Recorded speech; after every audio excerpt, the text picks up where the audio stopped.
What's up, Duke fans? Welcome to the Devil's Den podcast. I'm your host, Josh Smith, joined by my co-host Raul and Shu. Figured we would come today, and obviously Duke has a pretty massive non-con slate of games here, fellas. So probably going to split this up a little bit. I know we have like all of them on the outline, but probably going to look at the first four today, starting with the exhibition against Tennessee, because I just think that's going to be a pretty big time, just competitive example, if you will, because I don't think they play actual games. So we'll talk about that a little bit. We'll get into some of these early big time ones. For the sake of what we're basing this off of, so obviously there's a lot of like transfer portals, a lot of like roster turnover.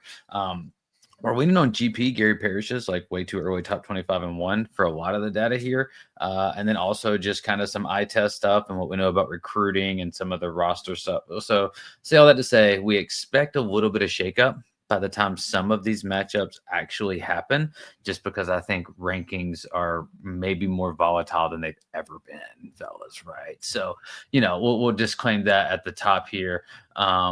But let's jump in. So clearly, John's scheduled super aggressively, and this is something that he's kind of done. Like for the most part, he's had a pretty good schedule. I think we could probably lean in though and say that this is a bit of a bite here, fellas. Before we jump in, was there any surprise from you all that he scheduled this aggressively?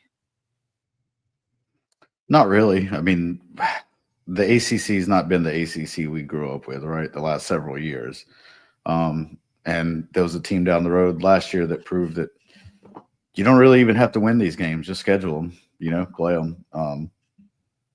So that didn't really, hurt them getting into the tournament. So I think for John, it's like just get us, battle tested, and hopefully the ACC gives us a little bit more than it has the last couple of years. I think it will. I mean, obviously Louisville's kind of turned their program around. We'll see what Jay can do down in Miami, get them back on track.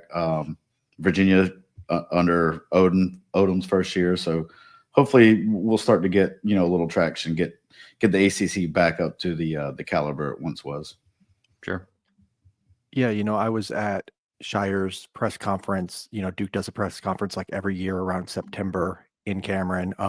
So I was there last year, and he answered a question about scheduling aggressively, and he didn't straight up say the ACC was bad, but his language kind of implied that, right? So it's clear that that's the motivation here, but it's to a whole different level. And the only thing you would worry about is like Scheyer's teams have tended to get better and better throughout the year. So having the schedule so front loaded kind of does present a challenge, right? It's like, let's say you would hope there's I guess 7 really tough matchups because we're not counting the exhibition. So you would hope like you go at least 4-3 in those, if not 5-2 would be terrific. Sure. But like there's a chance that you walk out of that with a losing record because the team just hasn't gelled yet, right? And then you have like 4 losses on your resume heading into conference play. And then that just kind of puts you needing to really go like 18-2 in conference or something to get that 1 seed. So that's the only concern there, but I do really like it, and it makes it more entertaining for fans, right? Like I know I would rather see Duke play Florida and Texas than just like Lipscomb or whatever. Yeah. The only thing for me and for probably the Iron Dukes, like there's 7 marquee matchups. Only one of them's in Cameron. That's the Florida game, right? There's the rest of them are a lot of neutral sites on the road, wherever. So that's true. That is true. It's not like they were getting a ton though before this either, right? Like you might get if your challenge game happens to hit to be in Cameron. Yeah, I mean, I'd much rather go see what we got against some of these teams than like taking a loss at home to SFA. Shout out to that. Like that's not great because either. those are lose, right? Like right. There's no benefit for that. For you there. So yeah, I mean, it's pretty aggressive. I think it is a little interesting of like, okay, like this team seems like it's really good on paper. It's got some really interesting pieces, but there's just a lot of turnover. And I guess there was last year too. But maybe it just spoke to a little bit of like the buzz or the hype around what Coop could do to elevate the roster. Maybe, I don't know. but it's certainly aggressive. So let's get into it, fellas. Obviously, this first one here, Duke's playing Tennessee in the exhibition. So you get I think 2 of those, or you can schedule another game, some kind of weird stuff that they have kind of laid out for that. I believe the game's going to be in Knoxville, though. So we'll travel up there.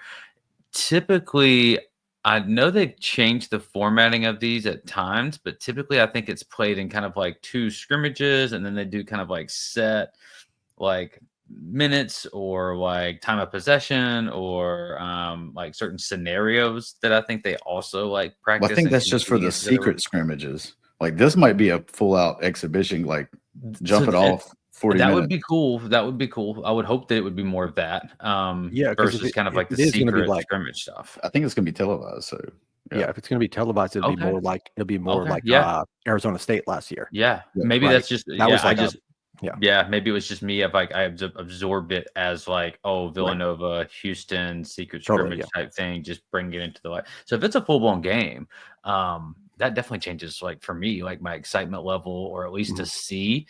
Obviously, Tennessee has like a pretty unrecognizable roster too. Their 2 top guys, I think Zakai Ziegler, Chaz Lanier, both gone.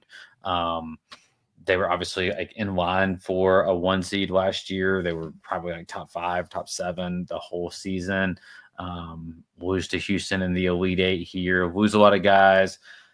Fellas, I don't want to bury it too much. I think we have to. There's a lot of talking points with Tennessee here, but the first one I think is just getting to play against Nate Ament.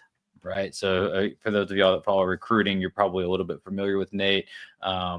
Big time Duke recruit for a long time, had him on campus multiple times.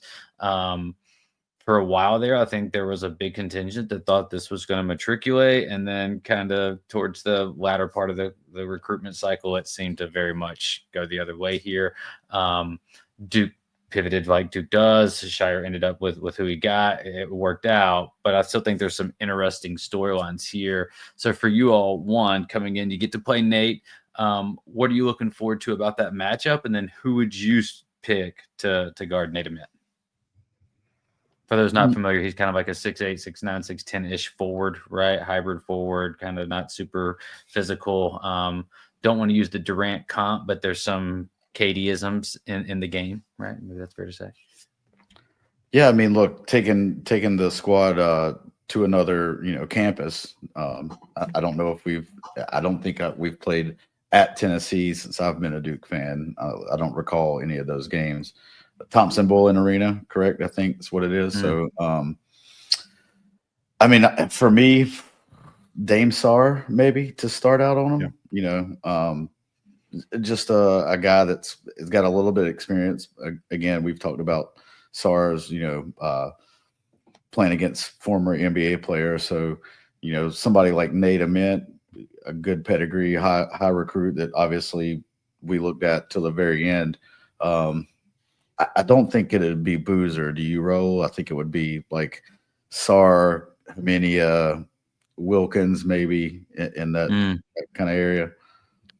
Yeah, because I think Ament is ultimately more like a 3-4, and Boozer's more like a 4-5.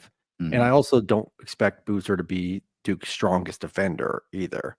Like, I'm not saying he's going to be a bad defender by any means, but the defensive specialist I would expect to be Sarr, right? So, yes, Sarr is probably giving up a couple inches on Ament.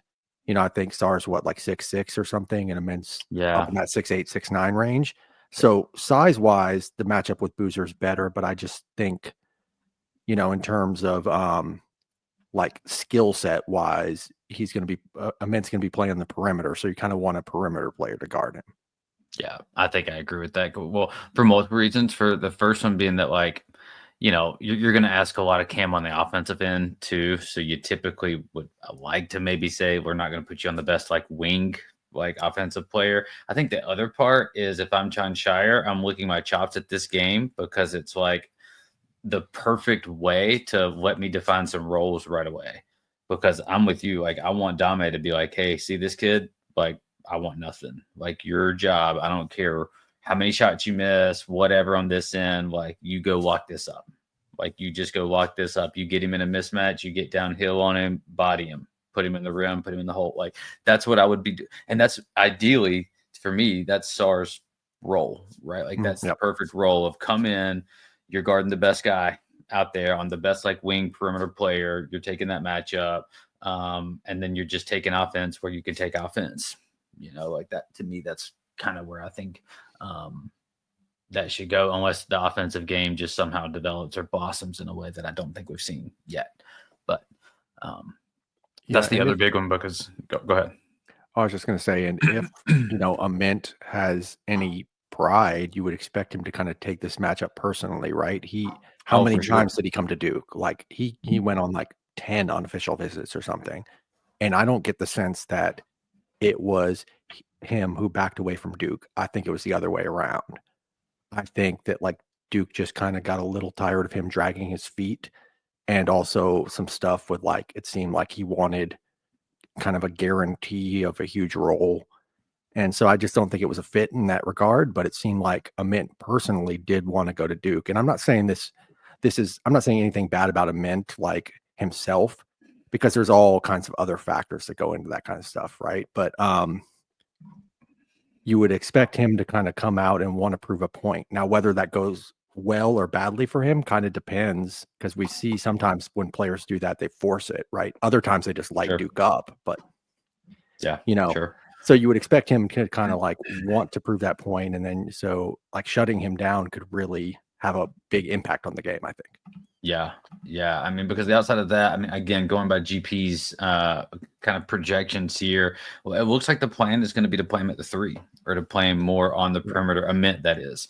And if he puts Cade Phillips and Felix Okpara out there, which he's got some bruiser potential, but to me, when I look at it, the first thing I looked at was, okay, you're putting 2 non-shooters on the floor. You're putting 2 guys together that combined, they shot like 2 threes and made one guy made 1 3. I think Phillips made a 3 or something. But, that's a lot of pressure on a Mint to get up threes and volley him, right? And it's a lot of like, oh, okay, like Cam and Pat should not struggle at all defending that, right? Like you're not going to get in any trouble out there. You can play off, you can sag up, you can stay big.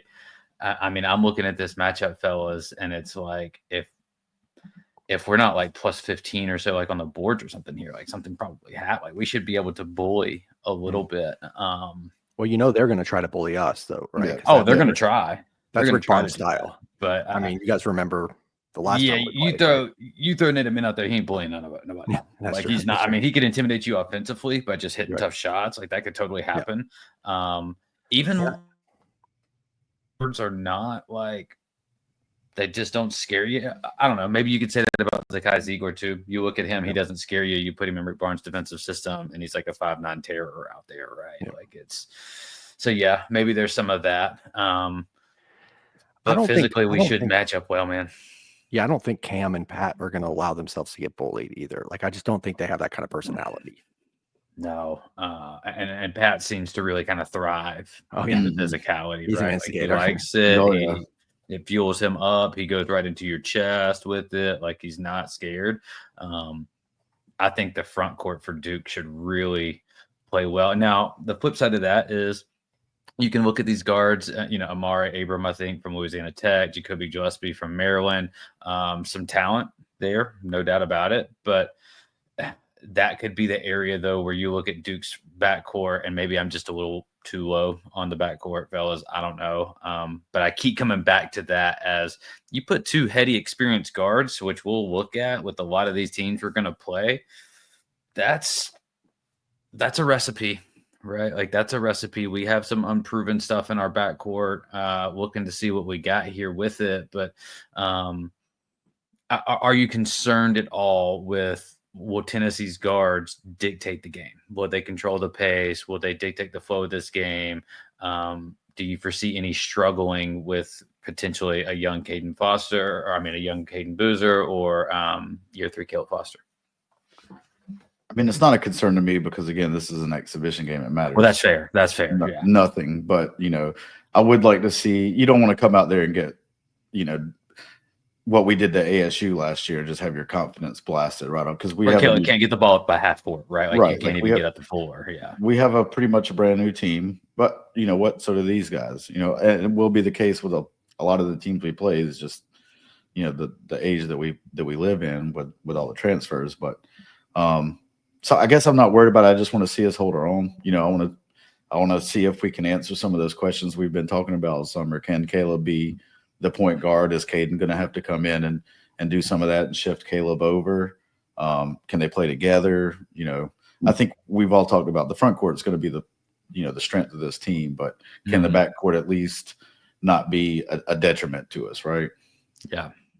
Yeah. I guess one nice thing is that we should have a size advantage in the backcourt over most teams, right? Like, let's say you're starting Caleb Foster to start the year, and even if Caden ends up taking that spot eventually, you're only losing an inch there, right? But you're starting Caleb Foster to start the year at 6'5", and then you've got Isaiah Evans out there at like 6'7", and then let's say you've got Sarr out there kind of in that same range. Like, that's gonna, especially like against a team like Tennessee that's starting a 5'9" guy, that size advantage. Maybe you worry about the quickness there, but I just think the size, it's Scheyer's kind of shown that he can scheme a great defense using size. So hopefully that'll kind of play well.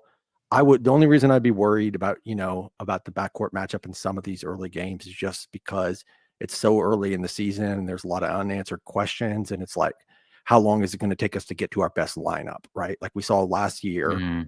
Like, how many games into the season was it that Sion finally took over and Duke maximized? Yeah. Yeah. Yeah. I mean, I think the biggest thing for me is watch the turnovers in this game. I don't want to see, a fresh team come out there playing in front of an away crowd that's going to be rowdy. Obviously, if Duke's never been in the building, they're going to be ready for it, even if it's just an exhibition. So, handle the pressure, handle the bright lights, and we'll see what we're made of right out of the gate. Yeah, I mean the backcourt, it's kind of a strength thing, right? Like they're coming at us with a pretty good solid backcourt here, and we're coming at it with the front court that's ready to prove itself. And so obviously we lost that second round game in Scheyer's first season, kind of got bullied a little bit there. The wheels just fell off. Be nice to get a little, not the same when it's in a non-tournament, especially if it's an exhibition, but it would be nice to get a little bit of revenge there. Fellas, before we move on, just because why not? Do you expect to win this game? Yeah. I think so, but a close loss wouldn't shock or disappoint me. It is like a true road game, and it is an exhibition. It's like, how seriously is Scheyer going to take like winning it, right? Like, is he going to use it as an excuse to experiment with lineups, that kind of thing? So I think Duke has, a major talent advantage here. Like, this is not going to be one of the best teams we play. Like they're, GP has them ranked 22 to start, in his preseason ranking. So you would think Duke playing on the road against the number 22 team, you would expect a 7-point win or something like that. But when the margin is that close, it can go either way, especially if you're on the road. Right. And there's no season implications for it. Exactly. So I could totally see John's got a little bit of that. Like he might not have case like external or evocative fire, but that like psychology, like I'm trying to push some buttons and play some long game stuff here. Like he's got that. And I could totally see him, like, you're right. We could go in here and he's just using this to be like, I want to see how these guys respond to an environment like this. Yep. And just walk in and be like, I'm not calling plays. I'm not doing anything. It's just y'all, just go. Right. He could do something like that just to. Or if he doesn't think somebody's playing well, you could see him play Sebastian Wilkins for 20 minutes just because he's not happy with Sarr or whatever. For sure. Yeah, for sure. Who would you guys pin as leading scorer for us that game? Oh, I think Cam's going to feast, dude. I think he's going to eat in this matchup.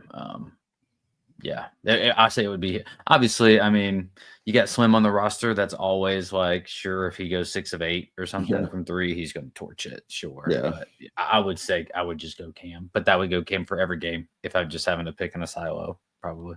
I was going to go Slim just because this is going to be one of the few like, away games, like true road games that marquee matchup. He loves just instigating the crowd. Yeah, and they're gonna probably be heavy-handed on our bigs, trying to stop that too, right? Sure. So if he's moving around and just staying open and just relocating, he could get a ton of just kick out threes. But yeah, I'll go Cam. Raul, what about you? Anything different? No, not really. I think it's got to be Cam or Slim for me. I mean, I just think those are going to be Duke's 2 leading scorers in general. So It would be it's awesome pretty, if it was Caleb. yeah, it would be. That would be awesome for if it sure. was him. That would be cool. Just to I see. mean, he if had he's the guarded by a tiny dude, maybe he can take advantage of that. I mean, it just Yeah, depends on how they match up defensively, right? I don't know who would be on who, but yeah, Sure. sure. Yeah. Yeah. All right. Well, let's get to the season opener. Hoping to be at this game, fellas. That would be kind of nice. So right up the road, or right down the road from Ushu. So Duke gets Texas in the season opener down in Charlotte.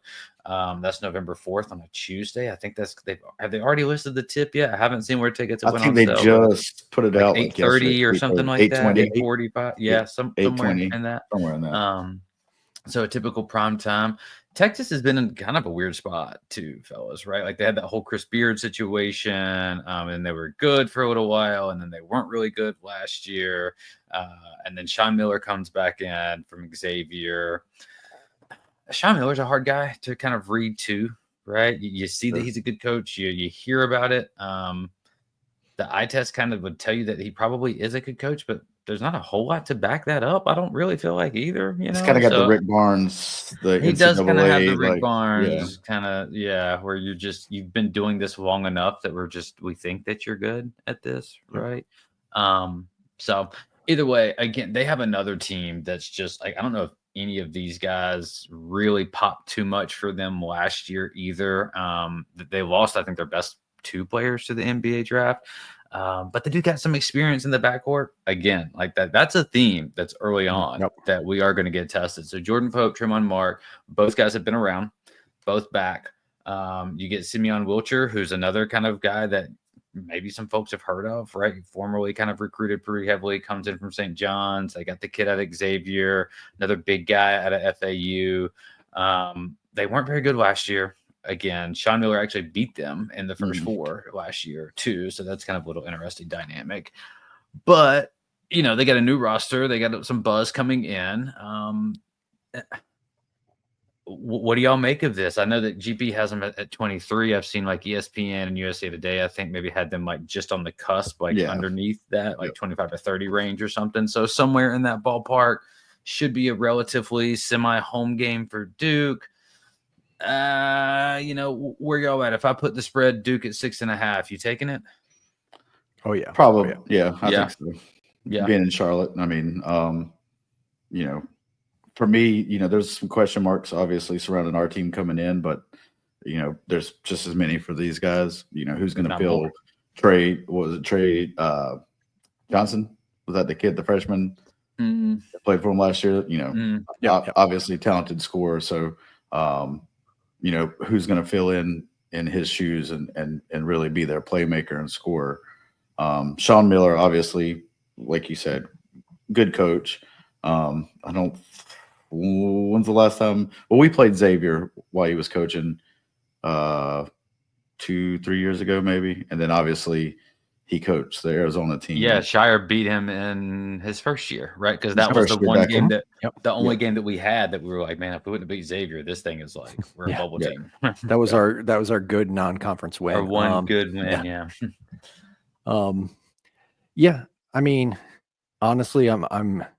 It's weird. Like, obviously, the exhibition matters less, but I'm less worried about a loss in this one.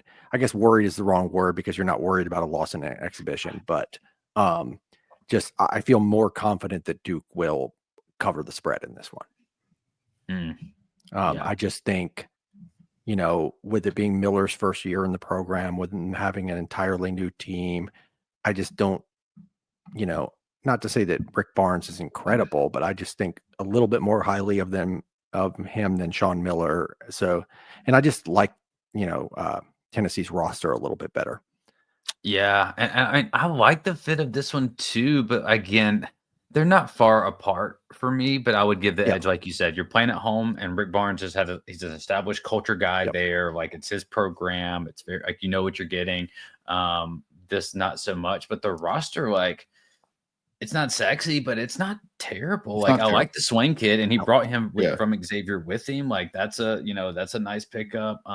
Wilcher is another one that might just be more of a sexier name, but you don't, production wise, who knows what you're going to get there.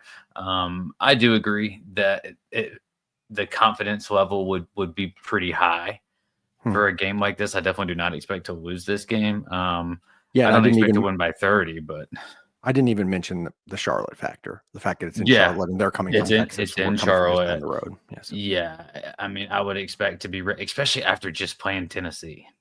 Oh, yeah, right. Right. I Like, think and we'll if that figure game, some things out in that game, right? Like not Yeah. everything, but we'll figure something out. Yeah. You also got to think too, you just asked about leading score. Well, this is slim chickens right here, fellas. Like back in Charlotte, he had the AC tournament last year in Charlotte where he had a good showing, but he didn't have like that slim, like Duke Auburn type of performance, right? And so this could be the game where it's like, all right, sophomore year, coming back, trying to make a statement. I'm going to put some points up on the board tonight, boys. I could definitely see that happening. I could see this game getting away from Texas. I just don't know on the exterior if they have, or on the interior if they have enough. I like the guards, but I don't know, man. I just think Duke's talent is just going to be too much here. That seems like that's tracking for y'all as well, right? Yeah. Yeah. Yeah, and I mean, even the guards are, they're good, but not like incredible, right? Like if you look at Jordan Pope's stats once he got to SEC play, right? He's really good at Oregon State, but transferring to Texas, he only averages like 11 points per game, 43% from the field, 37% from three. So it's those are good stats, right? But it's not like he's averaging 20 or something or anything that terrifies you on like 50, 40, 90. Right. Yeah. Neither one of those guys are like really terrifying you shooting wise. Not a ton of size. I think Traymon's got decent size, 6'4", 6'5", but both of them are like 33, 34, 35% 3-point shooters, which from the guard spot, that's not scaring you. Yeah. I mean, Wiltshire is kind of the same way. Right now, you're going to get some athleticism getting thrown at you. That will be there. You will have some of that to contend with. But then you got Dame Sarr right there to just that again, man. These two early matchups are just great. I think for him to just bring the physicality, bring the energy. I think this is another game. Well, the Tennessee one too. Like they're very similar for me. Of like that whole Slim Dame like connection. Like we've seen a little bit of it teased into the videos that we've seen so far from Duke men's basketball. But Dame is like a hype guy too, man. Like I've seen it. Like he's a hype guy. He's kind of a talker. Like it'd be that dynamic between those two guys. Would be cool to see come out here. Somebody's got to take over for Proctor's, Yeah. non-American trash talk. Let's fully back it up a little bit. I also didn't know, Raul, you put this on the outline. I didn't realize we were undefeated in the series. I also didn't realize we'd only played them 3 times, and it was all in the last like 20 years. So like that's kind of odd, but yeah, that surprised me when you think of a program kind of as big as Texas and you think of Duke's 100-year history, right? Like you would think that they would have played more than 3 times. And I'm sure you guys can remember every single one of those games, right? We had the like JJ game. Yeah. Obviously, you had the would have been 09 NC because I remember Gerald dunking on the guy, and then that was a baseline drive, I think maybe. Like an up and under kind of thing. And then did we beat them in like the PK 80? Yeah, that was Bagley and Trent and those guys. Duval. Yeah. What I didn't remember was that game. So in the PK 80, we came back in like every game from a deficit. Even the first game was against like Oregon State or whatever, wasn't it? Yeah. So we came back in that game to beat Texas in overtime. Bagley had a monster game, 34 points, 15 rebounds, just crazy stuff. He was great in that tournament. Duke's defense obviously had some question marks, but Yeah, came back and beat them 85-78 in overtime. Not weirdly, that's the game I remember the least of the three. Like I can tell you what happened at the end of that 2009 second round game to take us to the Sweet 16 because that was such a big moment. Remember, because Duke had lost in the first round and in the second round. Yeah. So to win that second round game, John Scheyer had this crazy save where he threw it like behind his back all the way down court. Elliot Williams runs it down. Yeah. And he outruns the Texas player and gets fouled. He goes to the free throw line, and because he's Elliot Williams, he of course misses the first free throw, and then he misses the second free throw. David McClure taps it out to Gerald Henderson. Gerald Henderson gets fouled. Then he ices the game. Yeah. Nice. Yeah, I don't remember that one as well. I was in college though too, so who knows what the mind state was. I definitely, the one I remember the most is just JJ torching those boys in the Meadowlands. Like that was there was a lot of hype. This was number 1 versus number 2 in the country at the time. I don't know if y'all remember that, but yeah, this was 1-2. What did they have? Was that LaMarcus Aldridge played for him that year? Yeah, it was. That would have been 2005. Was that LaMarcus, or did he just leave? That I think that was Marcus, and that was I'm gonna look it up. TJ Ford. No, TJ played with maybe it could have been because TJ played with Daniel Ewing in high school, so that would have been like 3, 4, maybe. You might be right. I'm pulling it up here. So they did have LaMarcus Aldridge. They had PJ Tucker. So that's the other. Yeah, it was PJ Tucker because I was trying to remember too because he was on JJ's podcast and they were talking about it like a year or two ago, and I was trying to think. TJ Ford, I think was the next. He might have left. Yeah, it was LaMarcus. Daniel Gibson was on that team. Oh, Booby. Okay. But yeah, PJ, LaMarcus, and Daniel Gibson were the big guys there. Yeah. Okay. Number 1 versus number 2, man. And JJ puts 40 on him like it wasn't. I mean, and he was cooking those boys the entire way. That was a fun game. There was a moment in that game where there's like a loose ball, and I think Dockery like dives and taps it out, and it literally just rolls to JJ's feet, who's just planted at the 3-point line, and he just picks it up and he's just like drains another one, man. It's like, yeah, it's just one of those, dude. It's just one of those. Did you guys mention that was a Rick Barnes team, right? Oh yeah. Yeah, it's Rick Barnes. Yeah, that's Rick's team. Yep. Yeah, because that was some, his teams are normally good defensively, but that was some horrible defensive scheming on. Like that was the most open shots JJ got all year, I swear. I mean, dude, he was cooking them, and we almost hung 100 on him too. Yeah. Like that was a fun game. Like that, if you're a younger Duke fan, like I know we didn't win like a title during that like span, but like 2004 to 2006 was some pretty peak like cocky swag. We all just embraced JJ's demeanor, and I'm talking Duke JJ, not pro JJ. It was a time to be alive. It was time to be alive, for sure. And seeing JJ like when he was on, when he would get like he'd score like 38, 40 on like 15 shots. That stuff, that was crazy, man. Yeah. It was so crazy that at one point Sports Center or ESPN had like a segment where we're playing Boston College and JJ's just coming up the floor and they're like, this is a 1, 2, 3, 4, 5, 1-on-5 break. And JJ just pulls up for 3 just from super deep and just buries it. And that's 2006, folks, right? Like that's 05, 06. Like teams weren't really doing that. That's 10 years before the Curry Warriors shows up, really, right? Like that was something else, man.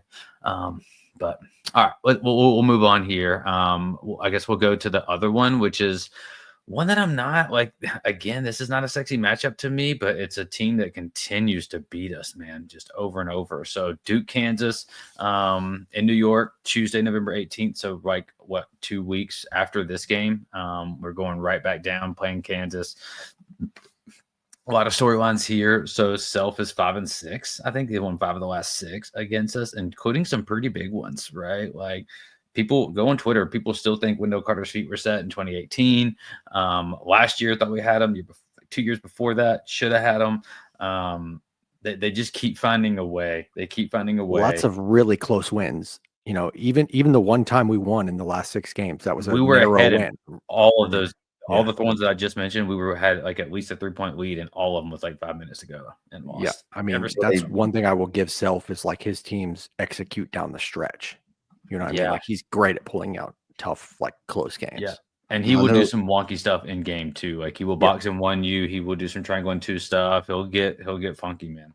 Last year in Vegas, they got out to a nice lead on us early, though. We didn't come out of the gates, playing very well. I think one year, was it Frank Mason hit like a game winner on us? That's when we had like Frank Jackson and Harry. Frank Jackson hit the shot that should have been the game winner, I thought. Should have been the game winner. Yeah. And then Mason like took it down the court and pulled up for a mid-range shot. Yep. Yeah, I remember that game too. Yeah, they've got us, man. Recently, I mean, you have to go back to kind of Prayer Thornton to really feel like that might have been the last time we beat them. Like it's been a while. Yeah, I mean, and this again is not your typical Kansas team. And Bill Self has had some like personal health related stuff that's happened recently too. Again this summer, but you look at the roster and. I don't know, man. It's probably not fair to look at Kansas's roster because Kansas's roster has never impressed me, really. I mean, Self goes and just plucks a couple 3-star dudes, keeps them in the system for a while, and just churns them out. They don't make good pros, but that it doesn't really matter. He clearly can do what he needs to do with them. Well, he does. He does have Darren Peterson, though. He does have Darren Peterson. Yeah, Peterson's projected top 3 in the draft. So, Badunga's probably not a pro level type of guy, but he's another big Duke recruit, a big body. A really big body. Got Trey White from Illinois coming in, a guy that we just handed a 50-point L to. But hey, I think Trey played well against us. Yeah.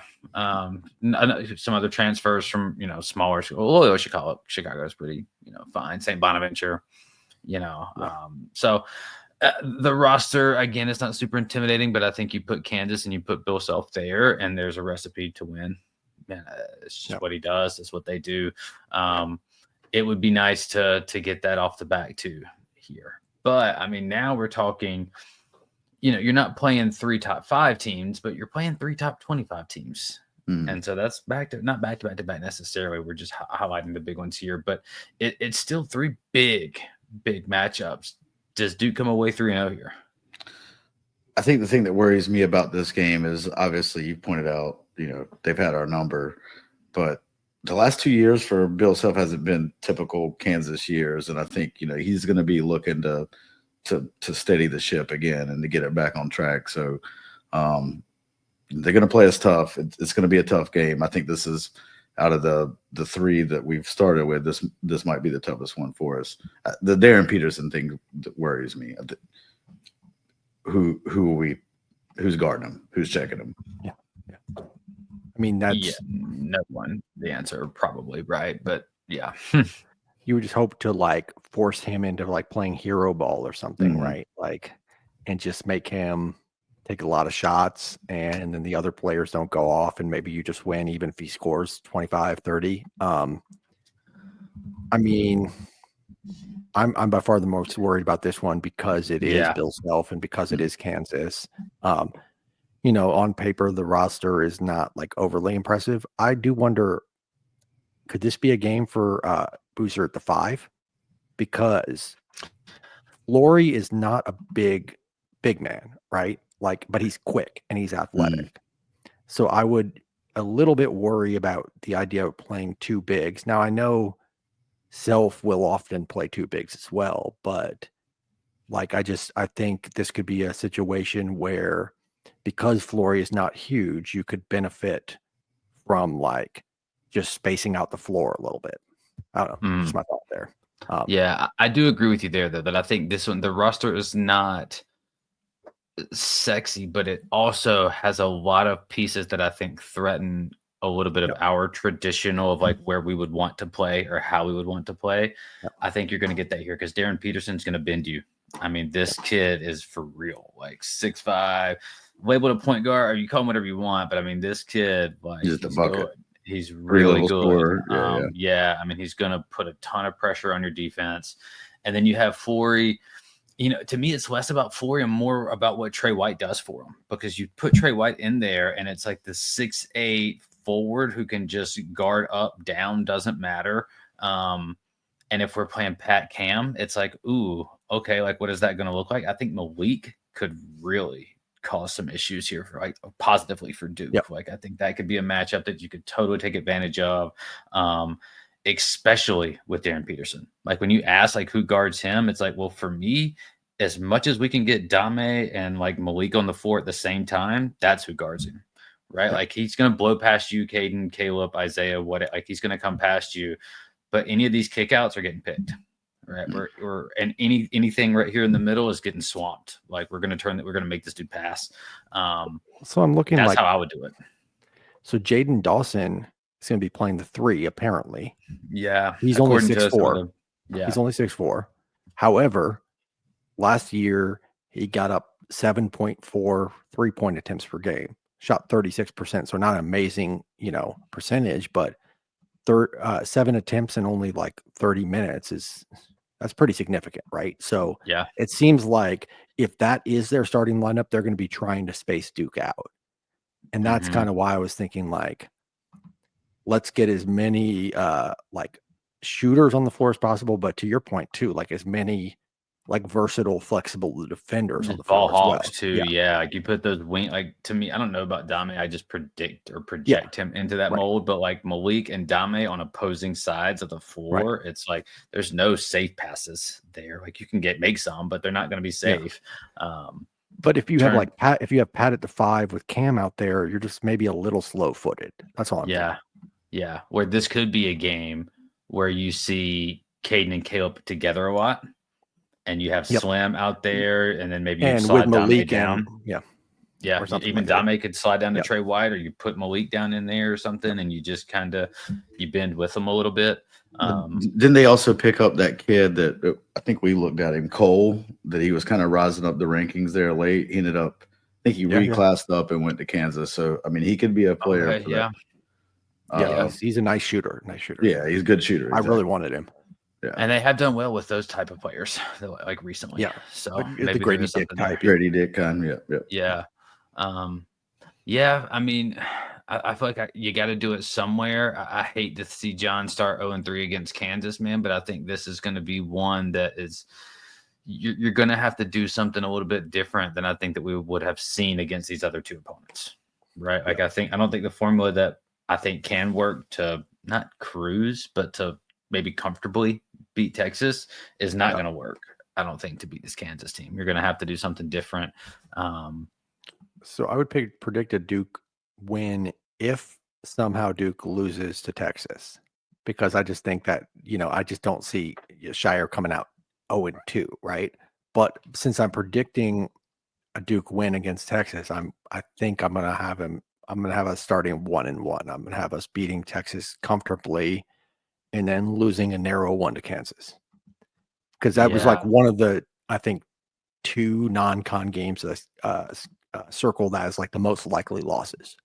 Yeah. This game's in New York though, right? Mm-hmm. That's true. Yeah, that might help. So that helps. Yeah. And I don't think it's like a negative. Like I'm looking at the game negatively. I'm just looking at it trying to see like, oh, there's enough clash in style and personnel here that one of them's going to have to win out. And it could be Duke's. Like it could be Duke's plus 17 on the boards and just playing Cam and Pat and just being like, hey, come stop us. Like come deal with this. And Slim's going off or Caleb's on or like whatever. And Duke just kind of cruises and handles the game. Like that could totally happen. But I could also see that scenario where they're like, hey, we're not going to let you play these two big guys. Yep. We're going to put way too much pressure up here up top. And we're going to really kind of make you do some stuff to figure out what Darren is. And that's a form. I mean, you put a pro, this kid could be the number 1 pick, he could be a top 2, top 3. I mean, you put that out there. And so is Cam, but Darren's going to have the ball from the jump. Like it's his to go. It's his game to dictate. So we'll see. Should be interesting kind of. I mean, ultimately, it's just not realistic to like predict Duke going 7-0. So you got to circle some game as the most, likely loss in there. And I think for me, it's just respect for self, honestly. Sure. And respect for Peterson. Yeah.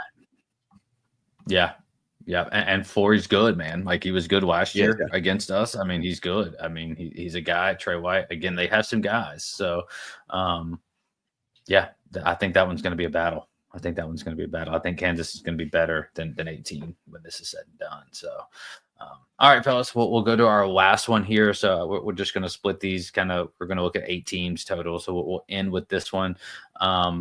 Another big one, another one that I'm really looking forward to, more so for the setting, I think, personally. So Duke, Arkansas, Thursday, November 27th. So around you get your Thanksgiving game here. I think the biggest thing for me though is it's feast week and John's going home. Yeah, John's Chicago. going Didn't think home. about He's that. going Yeah. to Chicago, man. We're going home. He's going to see some Bears, get some grub after the game here. And I think Duke is going to roll these boys. But let's get into it. All right. So they come in, and this is their preseason is 20th for GP, which is like extremely low from a lot of the other ones that I've looked at. Some of the other ones have these guys as high as like 8, 9, 10. I've seen 12th. I've seen. So, it's a Coach Cal team. They're coming back with some dudes. They got DJ Wagner, which is a former top recruit, right? He was number 6. He's going to be a junior. So you get a top 10 guy. Like, I thought only Carolina could do that, but you get a top 10 guy to come back for a junior year. That's a recipe typically. Darius Akov comes in. That's another like top 10, top 12 guy coming in. Carter Knox. Some of y'all might know Kevin Knox, another top 25 guy. So they got some dudes. Trayvon Brazil, Nick Pringle comes in for South Carolina. That's not super impressive, but he did start 16 games for the Bama team that went to the Final Four 2 years before that. So he's aware of the level of competition, basically, right? And he played in a system in a program that, like, I personally like really respect. It's not the right word that I would use. I admire like how they approach the game, on the court game is what I would say about Oats in Alabama, right? I think that's the fairest way to say that. So you get a guy that knows how to play the game.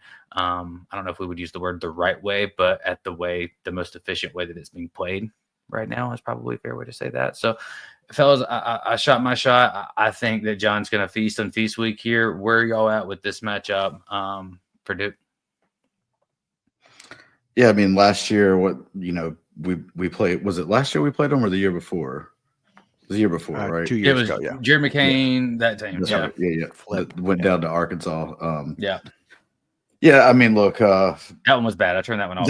That one was we tough. made it respectable, but it was we not made it respectable. respectable. But obviously, I think like you pointed out again, John's back home. He's probably have that in the back of his mind. I do like Wagner. I do like Trayvon Brazil.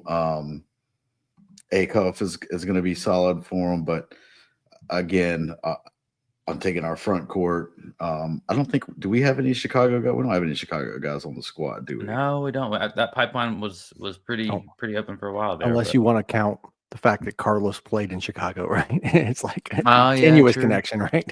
Sure. True. Yeah. I'm sure Cam might have been born up there somewhere. Yeah, that's what I was gonna say. Been born up there. Yeah. I guess Caden would have been too, but yeah. I mean, look, I'm mostly excited about it because it's Thanksgiving. It's a Thanksgiving Day game, Yeah. I'm not the biggest football guy, so this gives me something to really look forward to that day. Nice. Yeah. Yeah. I mean, I like the fact that it's like not super early in the day on Thanksgiving either. Like, I was worried it's like going to overlap with like actual Thanksgiving meals, but I was looking it up and I don't know if this is right, and Google can be trusted, right? Because of the AI stuff that's, when you Google stuff and the AI stuff pops up at the top, it's like, it's nonsense half the time, but it was saying 8 p.m. So to me, that's like well past people's eating time, right? You got time to eat turkey, take a nap. Time. Yeah, I'm back home. Now I'm on that third plate, leftover plate. Exactly. Yeah, you're digging into pumpkin pie or whatever. But yeah, I think to me, I have not been impressed with Cal's coaching, to be honest, over the last like 10 years, pretty much since that team he had in 2015 that like probably should have gone undefeated. And then the last 5 or 6 years have been particularly bad.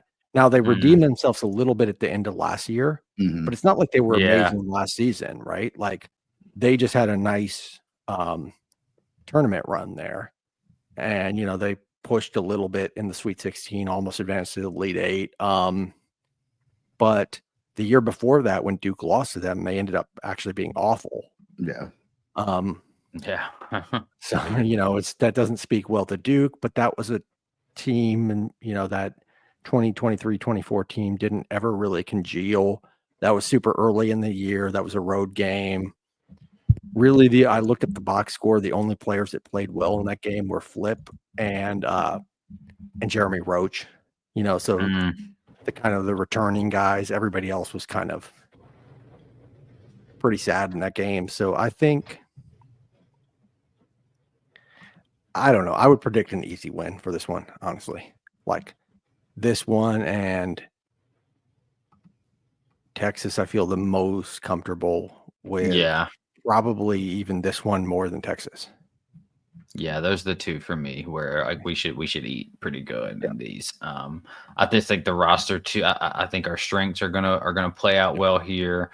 Yeah, I mean, yeah, and I'm still. I mean, 2 years ago was rough too, but when I see Arkansas, I just see Scotty, and I see 90-10, 94, and I see that Grant should have been the guy that should have just. I mean, Grant wins that one, and that's 3 in 4 years with the National Player of the Year on your back too, and it's just like, ugh. I mean, at that point, like he's probably considered the best college basketball player of all time over Christian Laettner. Yeah. If he wins that, because most people say Christian Laettner, or they'll say like Kareem or something, right? But like, because Laettner played in 4 Final Fours, right? So that's the piece. He's got the 4 Final Fours, and he's got the game winners too. Yeah, and so Grant obviously would have only played in 3, but if you come away with 3 titles, that's it's hard. Damn you, Scotty Thurman. I know, and those nails. Yeah, Tonio almost had it, but yeah, I know. One of those things, but and the year before, they lost to Jason Kidd. I don't know that there's any shame in that. It's like it turns out they lost to a legend. And Grant split like Rookie of the Year 2 years later, right? So, what are you gonna do? But so I think to summarize this, I mean, I think we're looking at probably what I would say a 2-2, 3-1 is where we're at with this, right? Tennessee's a coin flip. We're all feeling good about the Texas game in Charlotte to start the year. It's the Kansas one. I think that we're all kind of looking at us like, okay, this is gonna, we'll see what we got here. We'll see what this is about. And then the Arkansas game is another one that, obviously if Duke starts the year 3-0 or not, they wouldn't start 3-0 in those games. But if you go 3-0 in those 3 games, that's big time, fellas. I think we need to at least be 2-1 because Texas Tech. As we'll see Michigan, in our next one here. Yeah, when I get at Michigan State, true road game. So you get the national champions at Duke, and then you get Texas Tech again. Michigan. So it's only going to get tougher. So it'd be nice to start out pretty strong here. And at least, at the very least, we get to see what we got, and we get to it again. I'll remind Duke fans that I think last year we were 3-2, 4-2 at a certain point last year too. And so it could happen.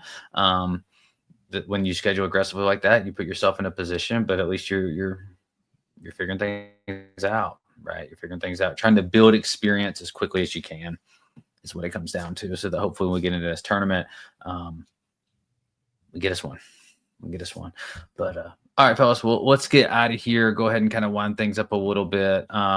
Want to plug a few things just off the top. So if you haven't already, we got a few good pods that just dropped recently. If you go back a little ways, you'll find one with Coach John Scheyer himself came on the pod. We've had Jeff Goodman come on the podcast.